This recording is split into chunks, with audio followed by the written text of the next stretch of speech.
Hey guys, thanks for checking out the Film Geek.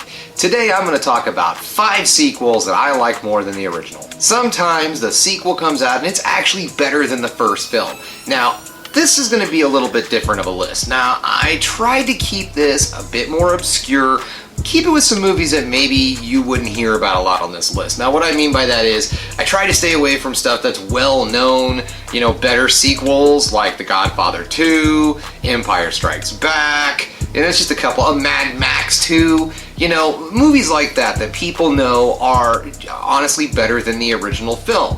Now, these are more personal favorites of sequels that I enjoy more than the first movie. So I'm going to start this off with a bit of a disclaimer. Last October, when I did my month of Halloween, the way I ended each one of my weeks, I would rate different well-known horror franchises. During that time, I rated the Friday the 13th my favorite to least favorite. I based the entire thing off of how often I watch the movies, not off of how much I like them. Now, I have a tendency to stick with the classics for certain occasions. So whenever a Friday the 13th rolls around, I always watch the tried and true original Friday the 13th. I don't generally sway away from that. Sometimes on rare occasions, if I want to have a laugh on a Friday the 13th, I'll pop in like Manhattan or Jason X. One of those movies, I'll put one of those in. If I want to be grossed out, I might throw in number 9, but more than likely, I will always watch the original Friday the 13th every Friday the 13th. So now this time I had to really think about it. What is my favorite movie in the series? Do I think there is a sequel in the Friday the 13th franchise that is better than the first Friday the 13th? And I believe it is Friday the 13th, number 4, The Last Chapter. I don't know, I'm starting to feel like the movie is getting a bit of a second life these days. I see a lot of people talking about it. A lot of rejuvenated love for the Friday the 13th 4.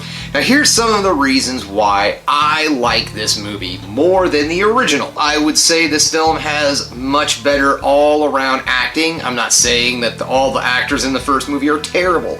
I'm saying they have some hit or miss performances in the first film, where in the fourth movie I feel like they found better actors to play the roles. Even having a child actor, which is always something that's difficult in a horror film, a decent child actor, they're normally pretty bad.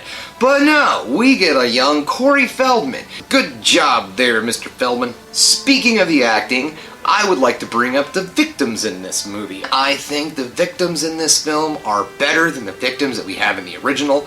I feel like all of them, save for one, are actually decent, likable enough people that just are at the wrong place at the wrong time. We have a really great early Crispin Glover performance. They give a good personality in this movie. You really feel sorry for these characters when they get hunted down by Jason.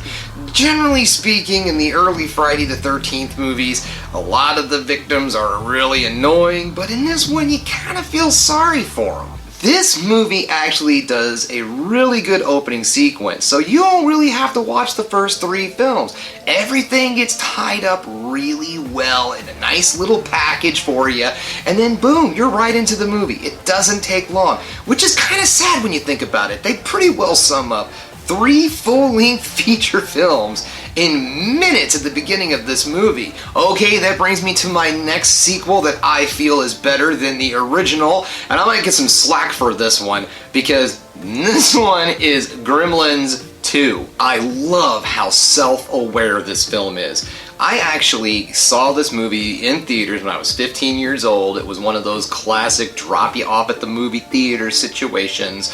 I went in with my buddies. We were expecting Gremlins. We weren't expecting a fourth wall breaking meta comedy that breaks down consumerism in the United States in 1990.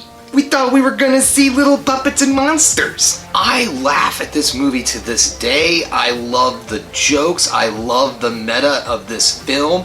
I think this is just a great way to take what was just an absurd idea for a movie in the first place and make a sequel for it. It's like, how do you do that? How do you make a sequel different? Because that's a challenge. One of the things that is really difficult to do when it comes to making a great sequel is making it stand apart from the original, giving its own legs, its own vibe. And in this type of situation, it does it great. Gremlins 2 is absolutely nothing like its predecessor. They actually make fun of it a little bit in this movie. I love it. It is so good. If you haven't seen Gremlins 2, you need to check this out because you are missing out. One of the other things I love about this movie is how it has different types of gremlins. You have the brainy gremlin, you have the electricity gremlin, you have the lady gremlin. There's all these different gremlins. And that's because, well, of course there's a genetics lab in this high-rise building. Why not, right? And the gremlins, of course, they inject themselves with DNA of whatever. I mean, a spider, something that makes you smart, something that turns him into pure electricity. I mean, what kind of genetics lab is this? Another thing about this that makes it so much better than the original is we get a Gizmo story. Gizmo has his own story that it's a subplot in the film. He goes off and does his own thing. He gets picked up by some other gremlins, he gets bullied from them, and then he has this whole vision of Rambo and he decides to go after the bully, and it's great. It's nice to see Gizmo get a bit more respect than just a cute little fuzzy thing. Okay, hopefully I haven't lost you guys because someone's mad at me because of something I said. Hopefully you all agree with me on this one. I feel this was probably the most, I feel this choice is the most, I would say, commercial of all of my choices. I feel a lot of people feel the same way I do about this one, and that is Hellboy 2, The Golden Army. Ron Perlman's back as Hellboy, awesome as ever. And this movie is so much better than the first movie, it's not even funny. They're almost like two completely different films. Now, Hellboy 1 is great, don't get me wrong. It's a really good origin tale. This, however, is how you follow up a really good origin tale. You don't bog yourself down with telling the story again. You don't have to remind us who Hellboy is. If you should have seen the first movie, you're going to a movie that says number 2, it's your own damn fault if you haven't seen number 1. So, yeah, this movie picks up afterwards, after the events of the first film. So there's trauma, there's, relationships, and that's the thing that's great about this movie. It dives so much more into the characters, and it really gives them a sense of family. You have Hellboy and Liz's relationship sort of on the rocks. You also have Abe and Hellboy and their close friendship as two guys who've really been together the longest out of any of the people there at the Bureau. And then, of course, you have the relationship between Abe and the princess and their budding romance. Now, not just the great acting and the great story, but my God, the sets in this movie are absolutely gorgeous. It is just a spectacular all the way around. This is what blows my mind. This movie came out in 2008, and the CGI that they use in this movie is better than the CGI that they used in the new Hellboy movie that just came out recently that I don't want to talk about. We're moving on. Alright guys, now we are going to go into a little bit more of the low-budget horror realm, and I'm going to be talking about the 1990 film Puppet Master 2. Alright, I don't think in the horror community that this is a very divisive one at all. I think it's fairly well known that Puppet Master 2 is better than the first movie. I am a Full Moon junkie. I love Full Moon pictures. I love the Puppet Master series. The Puppet Master series is one of the first ones I brought home almost every Friday night. My buddies and I, from junior high, high school, we used to get together on Friday nights, and it was filled with nothing but badly made horror films and D&D. Yeah, we were those guys. Now, you are not a video store junkie unless you are a Full Moon fanatic. And none of their series are nearly as well done as the Puppet Master series. That's my opinion. Alright, now why is 2 better? Oh, well, again, I feel the story's better in this one. And in true Puppet Master style, this is one of the most just one of the worst continuities in all horror movie history. I don't know why. Each one of them almost feel like their own movie. They don't latch up too well. But number 2, I just feel it's way more superior to the first film. And one of the things, right out the gate, is my man Torch. Again, I believe Torch is a fan favorite. A lot of people probably like Torch, but he is my favorite of the puppets, and he is in this movie.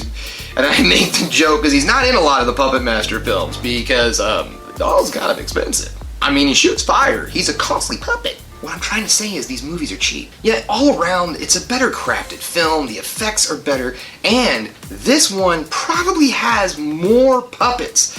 I believe it definitely has more puppets than the first one, and I'm not going to say that it has more puppets than any of the other ones, but they definitely focused a lot more on the puppets on this and a lot less on the humans. Alright, and that brings me to my last film that I'm going to talk about, and I'm not going to touch on it too awful much because I'm planning on doing a full-length video about this one later on this year, and that is A Very Harold and Kumar 3D Christmas. A Very Harold and Kumar 3D Christmas.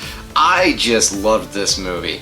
I feel the jokes are better. I love the chemistry between the characters. I love how they throw in jokes about the actors into the movie, and of course Neil Patrick Harris is just astounding. Now, I'm not going to go any more into this, and the reason why is because it's a Christmas movie, and if you follow the channel, you know that I have a little thing called the 12 Days of Christmas. And I promise you that I'm going to do a solo video about Very Harold and Kumar 3D Christmas come this holiday season. So I'm going to just cut it off right there. I'm not going to talk anymore about this movie. You're going to have to wait till later in the year. Okay guys, that brings us to the end of another Film Geek video. At this point is where I like to remind everybody, if they liked what they saw here today, go ahead and hit that like button. Please subscribe to the channel and ring that bell for notifications. And of course, the number one thing you can do, folks, is keep watching movies. You know I'm gonna.